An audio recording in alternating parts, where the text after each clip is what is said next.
Y vamos a tener la lectura de la palabra del Señor en 1 Juan, el capítulo 1. Vamos a ver los primeros 3 versículos.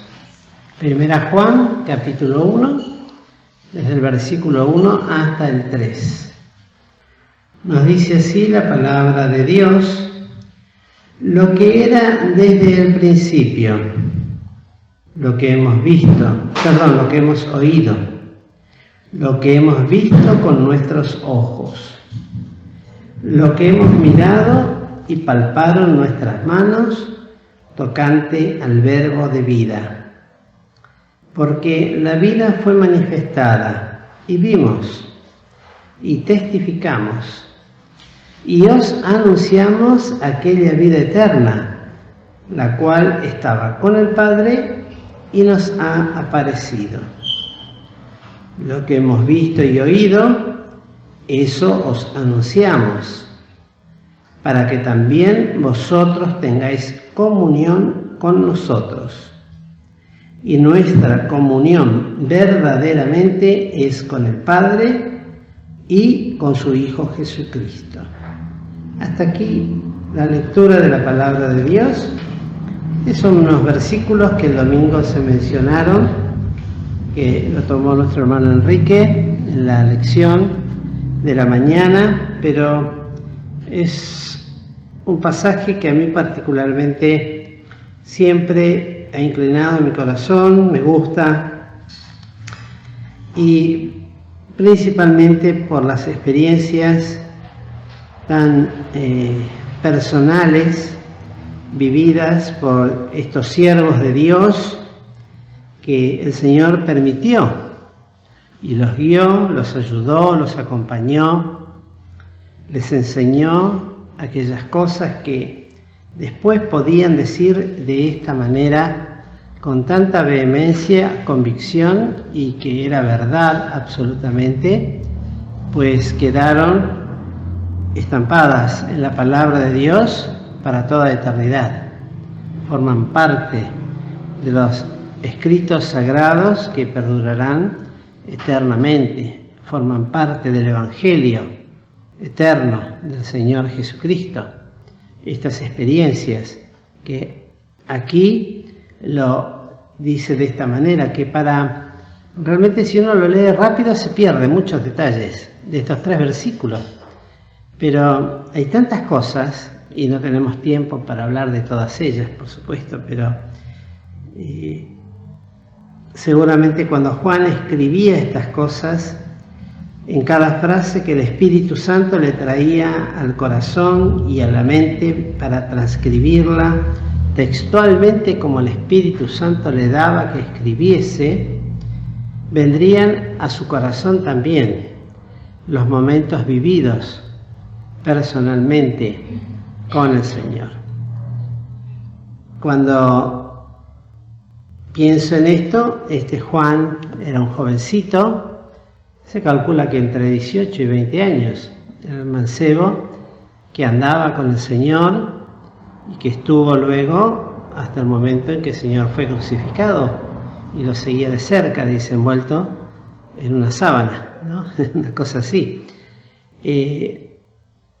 Y luego escribe estas cosas para que tengan un propósito bendito de transmitir la veracidad, la verdad del Señor Jesús, de la persona bendita, de la segunda persona bendita de la Santísima Trinidad, del Dios nuestro Señor Jesucristo.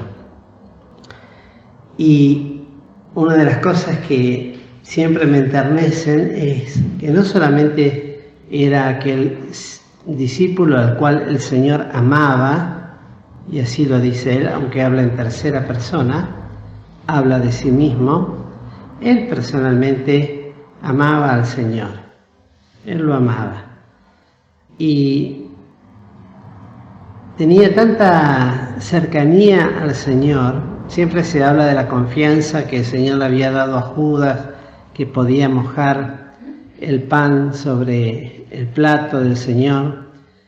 Pero Juan tuvo el privilegio, muchas veces lo he dicho, seguramente alguno se va a acordar, de recostarse sobre el pecho del Señor. Se recostaba sobre su pecho. Qué hermosa figura, tan tierna, amorosa, gentil por parte del Señor. Y cuando dice lo que hemos oído, y Él oyó no solamente las palabras del Señor, sino que oyó el corazón del Señor Jesucristo. Porque cualquiera que apoya su pecho, su cabeza o su costado sobre el pecho de otra persona, va a escuchar los latidos de su corazón. Y eso quería transmitir, lo que hemos oído. Y aún lo que palparon nuestras manos, porque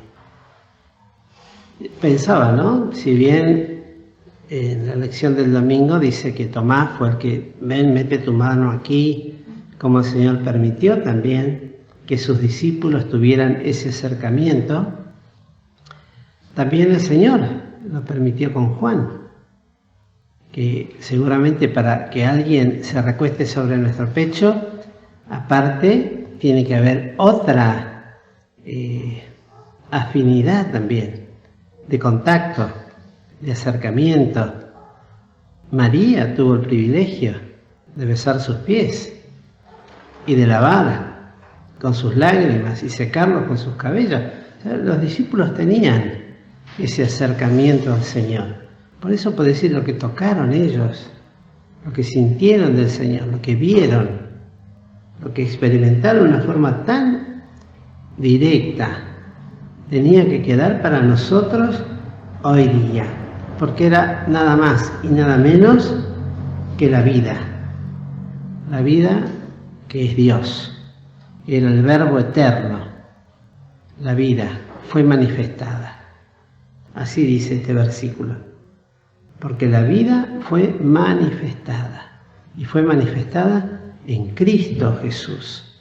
Dios se hizo visible y palpable para el hombre a través de la persona del Señor Jesús. Qué privilegio, ¿no? Un Dios que no puede ser visto, que ni los mismos ángeles que están en los cielos lo pueden ver. Y la realidad es que la Escritura así lo detalla. A Dios nadie le vio jamás, ni le veremos jamás. Nuestra visión que tendremos de Dios será su gloria y a su Hijo Jesucristo. Pero al Padre nadie le vio jamás. Está en la santidad. Y entonces, ahora cuando nos dice, porque la vida fue manifestada, y Él se lo decía, el que me ha visto a mí, ¿ha visto? Al Padre se lo decía también a uno de sus discípulos, incrédulo, cuando le decía, muéstranos al Padre y nos basta. No sabes lo que me pides. Qué cosa, ¿no? Pero ahora tuvieron el privilegio de que esa vida se manifestara y lo pudieran tener tan cerca y generar en ellos este propósito de anunciar esta vida eterna que lo aclara, la cual estaba con el Padre. Y así lo dice en su carta Juan, en el Evangelio, en el principio era el Verbo era con Dios y el Verbo era Dios, indiscutiblemente.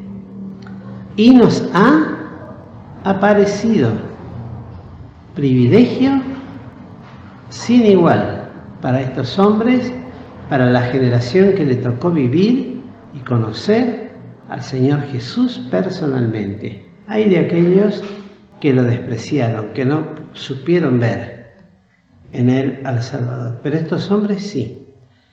Y también a todos aquellos que habrían de creer luego en la palabra de ellos, en el Evangelio que predicarían, y lo hacían de esta manera, contundentemente, como diciendo, a mí nadie me puede decir otra cosa, porque yo sé lo que vi, yo sé lo que toqué, yo sé lo que palpé. Yo sé lo que vieron mis ojos y oyeron mis oídos. Y vieron la gloria de Dios manifestándose en su transfiguración, en su ascensión a los cielos. Nos imaginamos de pronto cuando el Señor era quitado de en medio de ellos, y no es que fue un arrebato, ellos lo vieron y se quedaron mirando al cielo hasta que una nube lo cubrió de sus ojos. Y los ángeles anunciándole: así como le habéis visto ir, así volverá. Privilegios, uno tras otro. Y el propósito es: esto os anunciamos. Y miren qué lindo, ¿no? Porque dice: para que también vosotros tengáis comunión. Es la comunión espiritual, el principal propósito al pregonar, al anunciar estas realidades extraordinarias manifestadas desde lo más extremo de la humildad humana en la persona de Cristo, pero revelándose por el Padre y en el Padre. Establecer una comunión con nosotros, para que vosotros tengáis comunión con nosotros. Y cuando el apóstol habla esto, le habla a los hermanos. Y nuestra comunión ahora verdaderamente es con el Padre y con su Hijo Jesucristo. Algo que debemos aprender a cuidar y muchísimo. Darle a esta palabra comunión la importancia que el Señor le dio. Que bien se ha desarrollado en todos los escritos que hemos recibido de nuestros hermanos mayores, en los estudios, en la vocación que tiene este testimonio, que es de comunión. La comunión espiritual, que es con el Padre primeramente, y luego con su Hijo Jesucristo, y luego entre los hermanos, y de los hermanos con el Padre y con su Hijo, para que sean una cosa, como nosotros también somos una cosa. Tal cosa es posible, es real. Y toda la carta del apóstol tiene este propósito. Lo importante que tenemos que dejar en claro es que no se puede establecer esta comunión en este carácter mientras haya comunión con otras cosas. Con cosas que tengan que ver con las obras de las tinieblas, las cuales algunas pueden ser hasta lícitas, como decíamos recién en la oración, pero que nos ponen debajo de potestad de otras cosas, que impiden, que acortan, que impiden que crezca y se ahonde esta comunión. La necesidad de que la comunión con el Señor sea creciente en nuestras vidas, con el Espíritu Santo también de Dios que mora en nuestros corazones, la limpieza, ser participante también en esa fidelidad que debe existir en la experiencia de cada uno de nosotros, de sus sufrimientos, por ser fieles al nombre del Señor Jesús.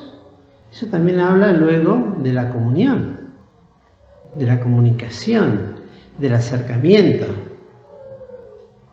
del conocimiento que podemos llegar a tener del Señor. Y así también tener muchísimo cuidado y no decir, como dice más abajo, fíjense en el versículo 6. Si nosotros dijéremos que tenemos comunión con Él y andamos en tinieblas, mentimos y no hacemos la verdad. ¿Cuánto cuidado hay que tener para ver si la luz que en nosotros hay realmente es la luz que debe alumbrar a todo hombre que viene a este mundo, que es la luz del Evangelio, que es la luz de la palabra de Dios, y velar para no ser confundidos con tantas obras infructuosas de las tinieblas que engañan, que tuercen el corazón, los pensamientos e impiden una real y genuina comunión. Ya la comunión nuestra es netamente espiritual. Un día le veremos y estaremos con Él y seremos semejantes a Él, porque le veremos como Él es. Mientras tanto, vivimos, nos movemos y andamos por fe, buscando por fe mantener viva esa comunión, que primeramente es con el Padre y luego con el Hijo. Difícilmente, y aún lo dice el apóstol, el que dice que ama a Dios y no ama a su hermano, está en tinieblas, porque ¿cómo puede amar a Dios al que no ha visto si no ama a su hermano que ha visto? Entonces esto nos pone en una experiencia de cruz, volvemos a decir como tantas veces, de humillación, de reconocimiento, de examen personal, de limpieza. ¿Por qué? Porque la comunión es entre nosotros y tiene que ser perfecta. Tiene que ser perfecta. No quiere decir que no haya en algún momento algún tipo de problema, pero la Biblia establece los métodos bíblicos para resolverlos. En la cruz, en el Señor y en la vida, en el corazón de cada uno de los hijos de Dios. Y cuanto más rápido se resuelvan, tanto más rápido se restablece la comunión con el Espíritu de Dios y podemos pensar con el Hijo y con su Padre. Miren qué importante que es este testimonio que daba Juan, en nombre de los otros apóstoles que no tuvieron la oportunidad de escribir esta carta. Pero yo estoy seguro que con todos los apóstoles el Señor fue igual. No hizo diferencia. Y lo tenemos con el caso extremo, vuelvo a repetir, de Judas. No hizo diferencia con él hasta el momento en que le dijo, bueno, lo que has de hacer, hazlo más presto. Y aún hasta el momento en que lo entregaba, en su misericordia, le habla tan tiernamente para ver si podía romper en él la dureza de su corazón. Bueno, en él no hubo arrepentimiento. Hubo arrepentimiento, remordimiento, en fin, tantas cosas, pero no hubo un arrepentimiento delante de Dios. Por lo cual, hermanos queridos, fíjense ustedes qué importante es estar alertas, porque las tinieblas siempre tienden a querer llenarlo todo. Siempre quieren llenarlo todo. Y esas tinieblas quitan luz, quitan entendimiento, discernimiento. No permitamos, como decíamos el domingo en la cena, que ni raíces de amargura, ni cosas semejantes brotando impida que esto pueda ser una realidad. Para Juan, cuando escribía esto, fueron estrofas magníficas del Evangelio de la Palabra de Dios. Para nosotros han de ser magníficas también las experiencias reales que podamos vivir cuando alcancemos a comprender, a experimentar, a desear, a pesar de las luchas que se puedan presentar, decir, bueno, Señor, ayúdame y enséñame a tener comunión entre los hermanos, con los hermanos. Ayúdame a tener comunión, porque el deseo es tener comunión con el Espíritu, con el Señor Jesús y con el Padre Celestial. Es lo que tiene que ver con lo que decíamos el otro día, ¿no? Si no perdonamos, el Padre no nos perdona. ¿Cómo podemos tener? Y estamos hablando con hermanos de igual, ¿cómo podemos decir? De fe igualmente preciosa. No estamos hablando de tener comunión con gente que no cree en Cristo. Estamos hablando de tener comunión con renacidos. y de buscar a los hermanos en este sentido. Y aún desde el seno de la Iglesia, y si el Señor lo permite, contactar con creyentes fieles con los cuales uno puede dar testimonio de esta verdad, bueno, hacerlo, porque es parte del testimonio de la comunión. Porque un día, por gracia de Dios, todas las barreras de carácter denominacional, de pensamiento propio, en los renacidos, van a ser derribadas porque va a haber una sola congregación en los cielos. Pero mientras tanto, el Señor nos ha dado a nosotros aquí abajo una pequeña iglesia para que sea un testimonio de comunión, de amor fraternal, así como hubo entre el Padre, el Hijo y entre sus discípulos, para que también lo sea entre nosotros. Que el Señor pues nos bendiga, queridos hermanos.